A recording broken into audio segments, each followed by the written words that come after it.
Students, आज हम start करेंगे यूनिट 8 जो है रेडॉक्स रिएक्शंस। तो रेडॉक्स रिएक्शंस क्या होती हैं वो देखते हैं। Oxidation and reduction reactions are called as redox reactions. तो ऑक्सीडेशन और रिडक्शन रिएक्शंस को ही हम रेडॉक्स रिएक्शंस बोलते हैं। और ऑक्सीडेशन और रिडक्शन रिएक्शंस क्या हैं ये हम आगे समझते हैं। तो सबसे पहले क्लासिकल कंसेप्ट के अकॉर्डिंग हम ऑक्सीडेशन और रिडक्शन को डिफाइन करते हैं। तो इस कंसेप्ट के अकॉर्डिंग ऑक्सीडेशन की डेफिनेशन कैसे होगी वो देख लेते हैं।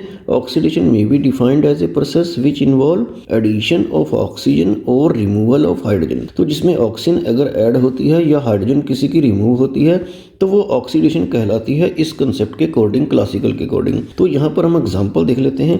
एक एग्जांपल तो ऐसे देख लेते हैं जैसे S+O2 इज इक्वल टू क्या है SO2। तो इसमें अगर आप देखें जो सल्फर है उसमें ऑक्सीजन ऐड हो गई है तो सल्फर की क्या हो गई है, ऑक्सीडेशन हो गई है। और एक और एग्जांपल देख लेते हैं। यहाँ पे हम H2S ले लेते हैं और इसमें Cl2 ऐड करते हैं तो H2S से यहाँ पर S बन जाएगा और 2HCl निकलेगा। तो H2S का क्या हुआ, हाइड्रोजन रिमूव होगी। हाइड्रोजन रिमूव करना भी क्या कहलाता है, ऑक्सीडेशन ही कहलाता है। तो इस तरह से आगे रिडक्शन को डिफाइन कर लेते हैं। इसी कंसेप्ट के अकॉर्डिंग रिडक्शन में भी defined as a process which involve addition of hydrogen और रिमूवल ऑफ ऑक्सीजन। तो इसमें हाइड्रोजन हम ऐड करेंगे, उसका उल्टा है, या ऑक्सीजन को रिमूव करेंगे तो ये होगा रिडक्शन। ऑक्सीजन की जगह कोई इलेक्ट्रोनेगेटिव एटम जैसे कि क्लोरीन भी हो सकता है और हाइड्रोजन की जगह पे कोई इलेक्ट्रो पॉजिटिव एलिमेंट जैसे कि सोडियम वो भी हो सकता है। तो इसमें एग्जांपल देख लेते हैं। तो फर्स्ट एग्जांपल में हम क्या लेते हैं, Br2 लेते हैं और इसमें H2S ऐड करते हैं। तो यहाँ पर क्या होगा, Br2 का क्या हो जाएगा, HBr हो जाएगा इस टाइप से, और क्या होगा सल्फर। तो यहाँ पर आप देख सकते हैं कि Br में हाइड्रोजन जो है वो ऐड हो गई है तो इसकी क्या हो गई है, रिडक्शन। हाइड्रोजन ऐड होना रिडक्शन कहलाता है। और इस तरह से एक दूसरा एग्जांपल ले लेते हैं, जिंक ऑक्साइड। जिंक ऑक्साइड में हम H2 डालते हैं और जिंक ऑक्साइड से जिंक बन जाएगा इस केस में, और प्लस साइड में क्या रहेगा, H2O। तो आप देख सकते हैं कि इसकी ऑक्सीजन रिमूव हुई है जिंक ऑक्साइड की, तो जिसकी ऑक्सीजन रिमूव होती है उसकी भी क्या होती है, रिडक्शन। तो ये ऑक्सीडेशन और रिडक्शन आप इस एग्जांपल से समझ सकते हैं। आगे स्टडी करते हैं। Oxidation reduction reactions are complementary. Complementary का मतलब होता है कि दोनों रिएक्शन साथ साथ चलती हैं। तो इसमें आपको नोट करना है, when a substance is oxidized another substance is always reduced at the same time and vice versa. Means कि अगर एक की ऑक्सीडेशन हो जाती है तो साथ के साथ दूसरे की रिडक्शन होगी, अगर एक की रिडक्शन होगी तो दूसरे सब्सटेंस जो है वो ऑक्सीडाइज हो जाएगा। तो thus oxidation reduction reactions are complementary. इसका मतलब ये कंप्लीमेंट्री है, मींस कि they go side by side, means कि वो दोनों साथ साथ ही चलती हैं। तो इसको समझने के लिए हम यहाँ पर एक एग्जांपल ले लेते हैं। Consider the reaction between hydrogen and oxygen. तो हाइड्रोजन और ऑक्सीजन की रिएक्शन आप इस तरह से कर लेते हैं। Hydrogen H2+O2 is equal to क्या होता है, H2O। तो इसको आपको बैलेंस भी कर लेना है। तो यहाँ पे इस हाइड्रोजन में ये ऑक्सीजन ऐड हो गई है तो इसकी ऑक्सीडेशन हुई, और ये ऑक्सीजन जो है ये हाइड्रोजन को ले रहा है तो इसकी क्या हो जाती है, रिडक्शन हो जाती है। तो यहाँ पे आपको नोट कर लेना है, in this reaction hydrogen is oxidize, ये ऑक्सीडाइज हुआ, whereas oxygen is reduced, और ऑक्सीजन की क्या हो गई है, रिडक्शन हो गई है। तो दोनों प्रोसेस साथ साथ होती हैं। जो एग्जांपल आपने पहले स्टडी किए थे उसमें भी ऑक्सीडेशन रिडक्शन जो है वो दोनों साथ साथ ही होती थी। तो जैसे वो पहले वाला का एग्जांपल दे देते हैं, जैसे ZnO+H2 आपने स्टडी किया था, जिंक प्लस क्या बनता है, H2O। तो यहाँ ZnO से ऑक्सीजन निकल कर जो है वो Zn बन रहा है, तो इसका मतलब इसकी रिडक्शन हुई, और वो जो है हाइड्रोजन में ऐड हो गया है, H2O बना है, तो इसकी हाइड्रोजन की क्या हुई है, ऑक्सीडेशन। तो अगर एक सब्सटेंस की ऑक्सीडेशन होती है तो दूसरे की रिडक्शन साथ साथ होती है। तो इसको हम बोलते हैं कि oxidation reduction reactions are complementary. आगे हम क्लासिकल कंसेप्ट के अकॉर्डिंग समझते हैं ऑक्सीडाइजिंग एंड रिड्यूसिंग एजेंट। तो ये क्लासिकल कंसेप्ट ही चल रहा है। इस कंसेप्ट के अकॉर्डिंग ऑक्सीडाइजिंग एजेंट क्या होता है, रिड्यूसिंग एजेंट क्या होता है, ये आपको समझना है। ऑक्सीडाइजिंग एजेंट को ऑक्सीडेंट भी बोलते हैं, जो किसी की ऑक्सीडेशन कर दे। तो इसमें लिखेंगे क्या, is a substance which supplies oxygen, जो ऑक्सीजन दे, और रिमूव हाइड्रोजन, तो या किसी की वो हाइड्रोजन को रिमूव कर ले, तो वो सब क्या होंगे, ऑक्सीडाइजिंग एजेंट होंगे। तो ऑक्सीडाइजिंग एजेंट के कोई एग्जांपल दे देते हैं, जैसे H2O2 है। H2O2 क्या है, हाइड्रोजन परऑक्साइड, तो ये ऑक्सीजन देता है, तो ये एक बहुत ही अच्छा ऑक्सीडाइजिंग एजेंट है। इस तरह से O2, O3 क्या है, ओजोन है। ओजोन एक बहुत अच्छा ऑक्सीडाइजिंग एजेंट है। ऐसे नाइट्रिक एसिड HNO3 एक ऑक्सीडाइजिंग एजेंट है। KMnO4 जिसको बोलते हैं पोटाशियम परमैंगनेट, तो ये भी एक ऑक्सीडाइजिंग एजेंट है। इस तरह से K2Cr27 पोटाशियम डाइक्रोमेट। तो इस तरह से बहुत सारे सब्सटेंसेस जो ऑक्सीजन देते हैं हैं या हाइड्रोजन रिमूव कर लेते हैं वो ऑक्सीडाइजिंग एजेंट कहलाते हैं। और आगे रिड्यूसिंग एजेंट देखते हैं जिनको रिडक्टेंट भी बोलते हैं। इस सब्सटेंस विच सप्लाई हाइड्रोजन, या तो वो हाइड्रोजन सप्लाई करे या रिमूव ऑक्सीजन, तो वो ऑक्सीजन जो है उसको रिमूव करे तो भी वो रिड्यूसिंग एजेंट है। ऑक्सीजन की जगह अगर वो क्लोरीन रिमूव करता है तो भी वो रिड्यूसिंग एजेंट ही कहलाता है। तो इसमें एग्जांपल दे देते हैं। तो इसमें H2S जो है, H2S गैस होती है तो ये हाइड्रोजन सप्लाई करती है, तो ये क्या है, रिड्यूसिंग एजेंट है। इस तरह से कार्बन और कार्बन मोनोऑक्साइड ये ऑक्सीजन रिमूव करते हैं किसी दूसरे सब्सटेंस से, तो ये अच्छे क्या है, रिड्यूसिंग एजेंट है। इस तरह से SO2 ऑक्सीजन देता नहीं है बल्कि ऑक्सीजन ले लेता है और SO3 में कन्वर्ट होता है, तो ये एक रिड्यूसिंग एजेंट है। इस तरह से स्टेनस क्लोराइड SnCl2 जो है, SnCl2 क्या करता है, वो ऑक्सीजन तो नहीं लेता मगर क्लोरीन ले लेता है Cl2 और SnCl4 में कन्वर्ट हो जाता है। इस तरह से ये भी एक अच्छा क्या होता है, रिड्यूसिंग एजेंट होता है। तो इस तरह से ऑक्सीडाइजिंग एजेंट, रिड्यूसिंग एजेंट और इनके एग्जाम्पल आपको लर्न करने हैं। आगे हम स्टडी करते हैं oxidation and reduction according to electron transfer concept. तो electron transfer concept oxidation reduction के लिए एक बहुत ही इंपॉर्टेंट कंसेप्ट है। इसके अकॉर्डिंग आपको समझना है कि ऑक्सीडेशन और रिडक्शन को हम कैसे डिफाइन कर सकते हैं। तो ऑक्सीडेशन देखते हैं पहले। It is defined as a process which involve loss of electron by a substance. तो इसमें आपको याद रखना है कि लॉस ऑफ इलेक्ट्रॉन होता है और इसको हम डी इलेक्ट्रोनेशन भी बोलते हैं। तो इसके लिए हम कोई एग्जांपल देखते हैं। जैसे जिंक है, अगर ये इलेक्ट्रॉन लूज करता है, ये 2 इलेक्ट्रॉन लूज करेगा और इसके ऊपर 2 पॉजिटिव चार्ज आ जाएगा, तो ये ऑक्सीडेशन का एक एग्जाम्पल हो गया क्योंकि इसमें इलेक्ट्रॉन लूज किए जा रहे हैं। इस तरह से कोई और एग्जाम्पल देख लेते हैं हम आगे। जैसे Fe है, अगर Fe2 पॉजिटिव उसके ऊपर ऑलरेडी चार्ज है और वो 1 इलेक्ट्रॉन लूज करता है तो उसके ऊपर चार्ज, जितने कोई इलेक्ट्रॉन लूज करता है उतने पॉजिटिव चार्ज आ जाता है। तो 2 पॉजिटिव तो ऑलरेडी है, 1 पॉजिटिव और आएगा तो 3 पॉजिटिव चार्ज आ जाएगा। तो ये भी एक एग्जांपल है। इस तरह से अगर आप Cl नेगेटिव लेते हैं तो अगर वो इलेक्ट्रॉन लूज करता है तो उसके ऊपर पॉजिटिव चार्ज मीन्स उसका नेगेटिव चार्ज जो है वो न्यूट्रल हो जाएगा। और Cl को आप Cl2 ही लिखेंगे तो यहाँ पर भी 2 लगा देंगे इस टाइप से, तो इस तरह से ये रिएक्शन बैलेंस हो जाएगी।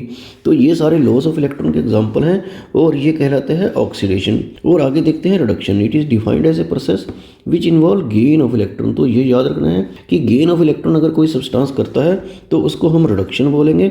और it is also called as electronation, इसको इलेक्ट्रोनेशन भी कहा जाता है। तो इसका कोई एग्जांपल देते हैं। तो जैसे कॉपर 2 पॉजिटिव है, अगर वो 2 इलेक्ट्रॉन गेन कर ले तो उसका 2 पॉजिटिव और 2 नेगेटिव 0 मीन्स कि वो न्यूट्रल हो जाएगा, तो ये रिडक्शन का एक एग्जांपल हो जाएगा।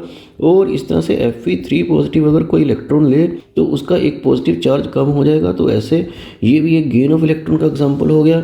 और इस तरह से Cl2+2e अगर क्लोरीन इलेक्ट्रॉन गेन करता है तो उसके ऊपर नेगेटिव चार्ज आ जाता है, तो ये भी क्या है, एक रिडक्शन का एग्जांपल है।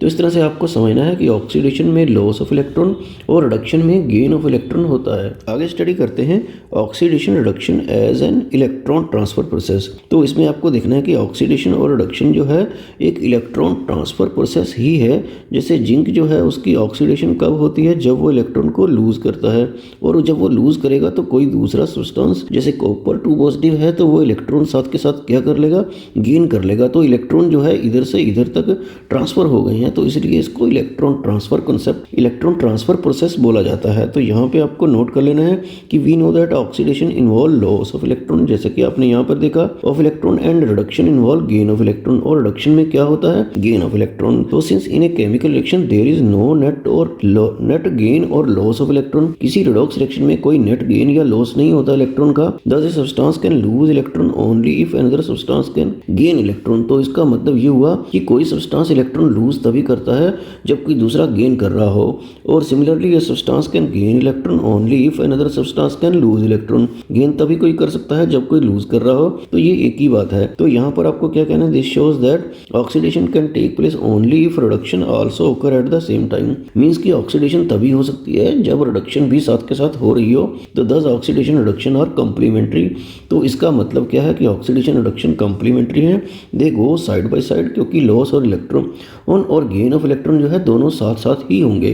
तो इसको बोलते हैं कि oxidation reduction as an electron transfer process, की इसका मतलब है कि इलेक्ट्रॉन की इसमें ट्रांसफ़र होती है एक सब्सटेंस से दूसरे सब्सटेंस तक। आगे आपको समझना है oxidation reduction reaction as a sum of two half reaction का मतलब होता है कि जो ऑक्सीडेशन रिडक्शन रिएक्शन होती है वो एक सम ऑफ टू हाफ रिएक्शन होती है, आधी आधी दो रिएक्शन को जोड़ के बनाया जाता है। तो ऐसा कैसे होता है ये एग्जांपल से आपको समझ में आएगा। तो आपको नोट कर लेना है every redox reaction consist of two half reaction, दो हाफ रिएक्शन होती है, एक तो ऑक्सीडेशन ऑफ रिएक्शन जिसमें लॉस ऑफ इलेक्ट्रॉन होने वाला है और दूसरा क्या होगा रिडक्शन हाफ रिएक्शन जिसमें क्या होगा गेन ऑफ इलेक्ट्रॉन होने वाला है।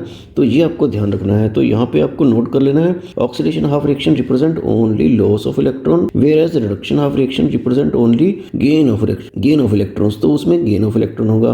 तो ये हम एग्जांपल से आगे देख लेते हैं। एग्जांपल में यहाँ पर देखते हैं consider the reaction between zinc and copper sulphate. तो जिंक की रिएक्शन हम कॉपर सल्फेट से करके देखते हैं, वो एक रिडॉक्स रिएक्शन होती है, वो यहाँ पर लिख लेते हैं। जैसे जिंक जो है सॉलिड जो है वो किससे रिएक्ट करेगा, कॉपर सल्फेट, इसको एक्वस लेना है। तो आपको पता है कि जिंक मोर रिएक्टिव है, तो ये कॉपर सल्फेट में से कॉपर को क्या करता है डिस्प्लेस करता है और यहाँ पर जिंक सल्फेट एक्वस बन जाता है और सॉलिड कॉपर जो है वो अलग से बन जाता है। तो यहाँ पर इस रिएक्शन को हम दोबारा लिखते हैं इस टाइप से, जिंक सॉलिड और कॉपर सल्फेट क्योंकि एक्वस है तो यहाँ पर एक्वस आपको लिखना है और सल्फेट 2 नेगेटिव एक्वस, तो इसमें ये डिसोशिएट होगा। इस तरह से आगे लिखेंगे जिंक 2 पॉजिटिव, जिंक सल्फेट जो है वो कैसे डिसोशिएट होगा, ऐसे सल्फेट 2 नेगेटिव एक्वस तो जरूर आपको लिखना है आयन के साथ। और ये कॉपर सॉलिड, तो सल्फेट जो है 2 नेगेटिव जो है दोनों साइड है तो इसको कैंसिल कर देते हैं जैसे मैथमेटिक्स में होता है। और इस रिएक्शन को सिंप्लीफाइड तरीके से आप ऐसे लिख सकते हैं zinc solid plus copper 2 positive aqueous और आगे क्या लिखेंगे जिंक 2 पॉजिटिव जो ये है यहाँ पर, और आगे क्या है कॉपर सॉलिड। तो ये एक रिडॉक्स रिएक्शन है जो यहाँ पर आपको नोट कर लेनी है। और आगे देखना है कि the above reaction can be divided into two half reaction. तो इस एक रिएक्शन को आधी आधी दो रिएक्शन के सम के तौर पे लिखा जा सकता है। तो वो कैसे लिखना है ये देखना है। तो इस रिएक्शन में आप देखिए कि जिंक जो है वो जिंक 2 पॉजिटिव में कन्वर्ट हो रहा है। तो जिंक जो है जिंक 2 पॉजिटिव में कैसे कन्वर्ट होता है, बाय लूजिंग 2 इलेक्ट्रॉन। तो इस टाइप से इस रिएक्शन को लिखेंगे, जिंक से जिंक 2 पॉजिटिव बन गया है और ये क्या हो गया है ऑक्सीडेशन, क्योंकि लॉस ऑफ इलेक्ट्रॉन क्या होता है ऑक्सीडेशन। और यहाँ पे आप देख रहे हैं कि कॉपर 2 पॉजिटिव कॉपर में कन्वर्ट हो रहा है। तो आगे क्या होगा कॉपर 2 पॉजिटिव जब कॉपर में कन्वर्ट होगा तो कैसे होगा सॉलिड कॉपर में, बाय गेन ऑफ इलेक्ट्रॉन। तो गेन ऑफ इलेक्ट्रॉन जो है वो क्या है रिडक्शन है। तो इसको रिडक्शन हाफ रिएक्शन बोलते हैं और इसको ऑक्सीडेशन हाफ रिएक्शन बोलते हैं। और एक आपको यहाँ पे ये भी नोट करना है कि जितने इलेक्ट्रॉन इसमें लूज हो रहे हैं दूसरी रिएक्शन में रिडक्शन में उतने ही इलेक्ट्रॉन गेन होंगे। तो यहाँ से आप रीड कर सकते हैं the number of electron lost is equal to the number of electron gain. तो लॉस और गेन जो है नंबर ऑफ इलेक्ट्रॉन इक्वल ही होते हैं। और आगे देखना है कि ओवरऑल रिएक्शन जो है that can be obtained by adding 2 half reaction. तो इन दोनों हाफ रिएक्शंस को जब आप ऐड कर देंगे तो ओवरऑल रिएक्शन बन जाएगी।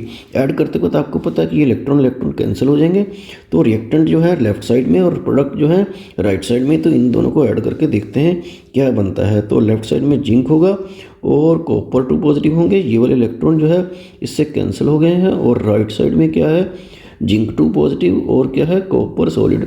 तो ये एक ओवरऑल रिएक्शन है जो आपको नोट कर लेनी है और ये वही है जिसको हमने आगे 2 स्टेप्स में डिवाइड किया था।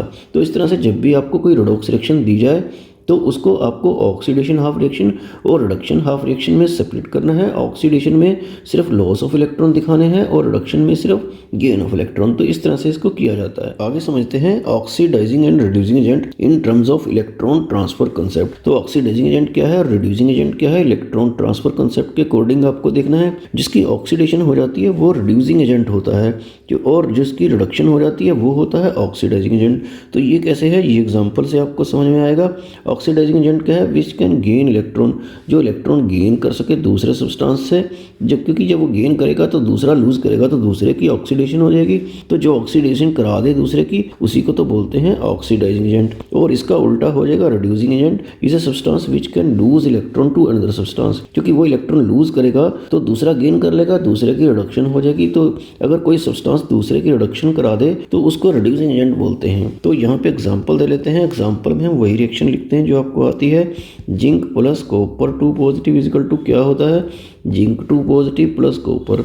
तो यहाँ पे आपको देख रहे हैं कि जिंक जब जिंक 2 पॉजिटिव में कन्वर्ट होता है तो ये क्या हो जाता है, ऑक्सीडाइज हो जाता है, क्योंकि ये लॉस ऑफ इलेक्ट्रॉन से हुआ है। और लॉस ऑफ इलेक्ट्रॉन जब हुए हैं तो वो दूसरे सब्सटेंस ने उसको गेन किया होगा।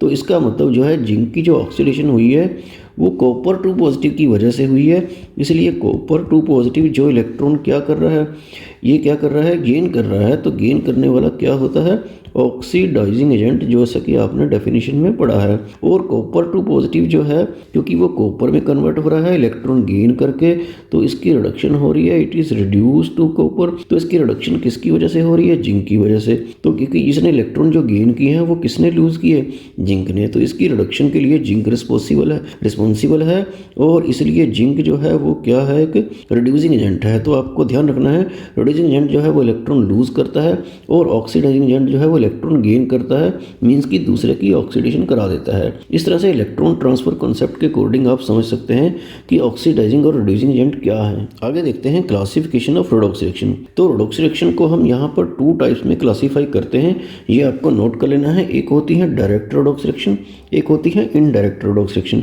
डायरेक्ट रेडॉक्स रिएक्शन क्या होती है, जिसमें ऑक्सीडेशन और रिडक्शन जो है they take place in the same vessel. तो एक ही वेसल में ऑक्सीडेशन और रिडक्शन दोनों होती है, जैसा कि हम आगे आपको करके भी दिखाएंगे। उनको हम डायरेक्ट रेडॉक्स रिएक्शन कहेंगे। और अगर ऑक्सीडेशन रिडक्शन रिएक्शन जो है डिफरेंट वेसल में, अलग अलग वेसल में, अलग अलग कंटेनर में हो रही हो, एक में सिर्फ लॉस ऑफ इलेक्ट्रॉन हो, एक में गेन ऑफ इलेक्ट्रॉन हो, उसको इनडायरेक्ट रेडॉक्स रिएक्शन बोलते हैं। ऐसा एक गैल्वेनिक सेल होता है जो बाद में स्टडी किया जाएगा, उसमें इस तरह से इनडायरेक्ट रेडॉक्स रिएक्शन होती है। तो अभी तो हमें डायरेक्ट रेडॉक्स रिएक्शन का एग्जांपल जो है वो देखना है। अब हम स्टडी करते हैं direct redox reaction means oxidation reduction reaction in a beaker. एक ही बीकर में ऑक्सीडेशन रिडक्शन रिएक्शन कैसे होती है वो देख लेते हैं। तो इसमें हम एक एग्जांपल कंसीडर करते हैं। सपोज आप ऐसे एक सोल्यूशन, एक बीकर में सोल्यूशन लेते हैं कॉपर सल्फेट का। कॉपर सल्फेट का सोल्यूशन आपको पता है कि ये ब्लू कलर का होता है, इस टाइप से आप इसको ले सकते हैं। और यहाँ पर हम क्या करते हैं, एक जिंक रॉड इसमें डिप कर देते हैं। तो इस तरह से जब आप जिंक रॉड डिप करेंगे तो थोड़ी देर में आप क्या नोटिस करेंगे कि जिंक रॉड जो है वो थोड़ा डिसॉल्व होने लगती है। यहाँ पर वो धीरे धीरे ऐसा लगता है कि थोड़ा डिसअपीयरिंग हो रही है, उसका वेट जो है वो डिक्रीज हो रहा है। और यहाँ से इस टाइप से, और यहाँ पर क्या होगा कि यहाँ पर कुछ सॉलिड कॉपर जो है इसके ऊपर यहाँ पर डिपॉजिट होना शुरू हो जाता है, ये भी आप नोटिस करेंगे। और आप ये नोटिस करेंगे कि ब्लू कलर जो है धीरे धीरे क्या होने लगेगा, फेड होने लगेगा। एक आपको ये भी देखने को मिलेगा कि सॉल्यूशन जो है वो थोड़ा हॉट हो जाएगा। इसका मतलब जो है इस रिएक्शन में हीट इवॉल्व हो रही है, और जिस रिएक्शन में हीट इवॉल्व होती है वो कैसी होती है, वो एक्सोथर्मिक होती है। तो ये भी आपको नोट करना है कि सारी रेडॉक्स रिएक्शन जो है वो एक्सोथर्मिक ही होती हैं। तो यहाँ पर आपको नोट कर लेना है कि let us take a zinc rod and place in a solution of copper sulphate. इस तरह से आपको एक डायग्राम बना लेना है। Then it is observed that, तो हम क्या क्या ऑब्जर्व करेंगे ये आप नोट कर लीजिए। एक तो जिंक रॉड स्टार्ट डिसॉल्विंग, तो जिंक रॉड जो है डिसॉल्व होना शुरू हो जाएगी। और दूसरी बात क्या थी कि copper metal start depositing on zinc rod, तो कॉपर मेटल जो है जिंक रॉड के ऊपर डिपॉजिट होना शुरू हो जाएगा, या थोड़ा बहुत वो नीचे सेटल डाउन भी हो सकता है। और थर्ड पॉइंट क्या है, the blue colour of solution start fading, तो कलर फेड होने लगता है। और नेक्स्ट पॉइंट क्या है, the reaction is exothermic. Exothermic means क्या है कि वो उसमें हीट इवॉल्व होगी एंड सॉल्यूशन बिकम्स हॉट, और सॉल्यूशन हॉट हो जाता है। और रीजन जो है इस तरह के चेंजेस का, ये सारा हम कैसे एक्सप्लेन कर सकते हैं वो आपको आगे देखना है। तो रीजन को हम रिएक्शन से एक्सप्लेन कर सकते हैं। जिंक रॉड आप कॉपर सल्फेट के सोल्यूशन में डिप करेंगे तो कॉपर सल्फेट एक्वस सोल्यूशन में क्या है कि कॉपर 2 पॉजिटिव और सल्फेट 2 नेगेटिव एक्वस जो है उसमें डिसोशिएट होता है। तो इसमें जब रिएक्शन होती है तो जिंक जो है वो क्या है, जिंक 2 पॉजिटिव में कन्वर्ट हो जाता है इस टाइप से। और क्या होता है, और कॉपर 2 पॉजिटिव उस इलेक्ट्रॉन को ले लेते हैं तो वो किस में कन्वर्ट हो जाते हैं, सॉलिड कॉपर में। और सल्फेट जो है वो एज इट इज रहता है और सॉलिड कॉपर जो है बन जाता है। तो ये जो आयन है इनके साथ आपको एक्वस एक्वस लिखते रहना है। तो ये जिंक आपको पता है कि इलेक्ट्रॉन लूज करता है और कॉपर आयन उसको गेन करके सॉलिड कॉपर में कन्वर्ट हो जाते हैं। तो इस रिएक्शन को मैं दोबारा लिख देता हूँ, जिंक सॉलिड और क्या है कॉपर 2 पॉजिटिव जो है ये एक्वस है, सल्फेट छोड़ देते हैं। और यहाँ पर क्या है, जिंक 2 पॉजिटिव एक्वस और कॉपर सॉलिड। तो क्या होता है कि जब जिंक 2 पॉजिटिव में कन्वर्ट होता है तो कॉपर जो है आयन इनका तो कलर ब्लू है, लेकिन जिंक आयन का कलर कैसा है, वाइट है। तो जैसे कॉपर सल्फेट जिंक सल्फेट में कन्वर्ट होगा तो वो धीरे धीरे ब्लू की बजाय वाइट होने लगेगा इस रिएक्शन की वजह से। तो यहाँ पर आपको नोट करना है, during this reaction each zinc atom loses 2 electron, हर जिंक एटम जो है वो 2 इलेक्ट्रॉन लूज करता है and get oxidize to zinc 2 positive ion. तो यहाँ पे जिंक 2 पॉजिटिव आयन में वो ऑक्सीडाइज हो रहा है, whereas each copper 2 positive ion, तो ये कॉपर 2 पॉजिटिव आयन है, ये गेन 2 इलेक्ट्रॉन, ये इलेक्ट्रॉन गेन कर लेता है वही वाले and gets reduce to copper metal, और वो कॉपर मेटल में क्या हो जाता है, रिड्यूस हो जाता है। तो यहाँ से भी आप समझ सकते हैं कि ऑक्सीडेशन रिडक्शन रिएक्शन जो है कॉम्प्लीमेंट्री प्रोसेस है और इसमें लॉस ऑफ इलेक्ट्रॉन और गेन ऑफ इलेक्ट्रॉन दोनों ही होता रहता है। और एक पॉइंट आपको ये भी नोट करना है कि जो कॉमन आयन था, जैसे कि यहाँ पर क्या था, सल्फेट 2 नेगेटिव आयन था जो पार्टिसिपेट नहीं करता है ऑक्सीडेशन रिडक्शन रिएक्शन में, उसको ऐसे स्पेक्टेटर आयन बोला जाता है। तो इस तरह से ये रिएक्शन वही है जो आप पहले पढ़ चुके हैं। तो ये जो ब्लू कलर फेड होना है, जस्ट इसका मेन रीज़न क्या है कि कॉपर सल्फेट जो है धीरे धीरे जिंक सल्फेट में, मीन्स कि कॉपर आयन जिंक आयन में कन्वर्ट होते रहते हैं, इस तरह से ये कलर फेड होता है। और ये रेडॉक्स रिएक्शन एक्सोथर्मिक भी है, इसी वजह से ये सॉल्यूशन हॉट होता है। तो इस तरह से ये ऑक्सीडेशन रिडक्शन जो है उसका इलेक्ट्रॉनिक कंसेप्ट आपको अच्छे से समझ लेना है।